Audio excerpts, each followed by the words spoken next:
आज बच्चों मैं आपको ट्रांस साइबेरियन रेल मार्ग के बारे में बताना चाहती हूँ, जो विश्व का सबसे लंबा रेल मार्ग है। लगभग 9000 किलोमीटर से अधिक इसकी लंबाई है। इस रेल मार्ग को परिवहन का की जीवन रेखा या रीढ़ के नाम से जाना जाता है। यह दो महाद्वीप यूरोप और एशिया को जोड़ता है।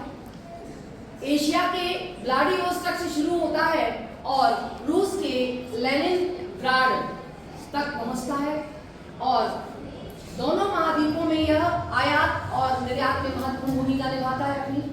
ठीक है, अब इसकी हम भौगोलिक स्थिति को समझेंगे। आप देखिए, ये लेनिनग्राड से स्टार्ट होता है, मास्को जाता है, टूला जाता है और उफा तक आता है। तो यहाँ ये यूरोप महाद्वीप के इन क्षेत्रों को कवर करता है।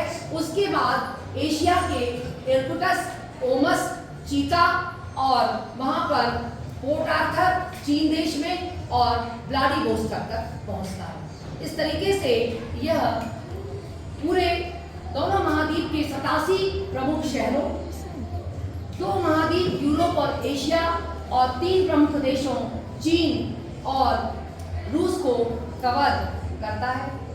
अब इसको जीवन रेखा कहने के कई महत्वपूर्ण कारण हैं। एक महत्वपूर्ण कारण ये है क्योंकि जो ये एशिया महाद्वीप और यूरोप से भले गुजर रहा हो, लेकिन आपको यहाँ पर हम बता दें कि चूंकि मैंने आपको कई बार बताया एशिया महाद्वीप 6 भागों में बटा हुआ है, लेकिन इसके 3 भाग या 2 भाग इसमें लगभग आते हैं। तो पहला जो पूरा भाग एशिया का कवर करता है वह है उत्तरी एशिया, जिसमें रूस आता है ना, तो ये पूरा की पूरा उसी को कवर करता है। और दूसरा आता है सुदूर पूर्व एशिया, जिसमें 4 देश आते हैं, चीन, उत्तरी कोरिया, दक्षिणी कोरिया और जापान।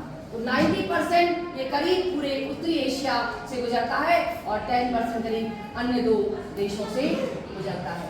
और चूंकि जो 80% रूस है वो पहाड़ी, पर्वतीय और ठंडे मरुस्थलों को कवर करता है, वो एशिया महाद्वीप में आते हैं। और जो 20% रूस है जो यूरोप महाद्वीप में आता है, वह क्या बोलते हैं जनसंख्या और अन्य औद्योगिक इंडस्ट्रियल एरिया की दृष्टि से महत्वपूर्ण है। क्यों है? क्योंकि यहाँ पर ये मैदानी और पठारी क्षेत्र है।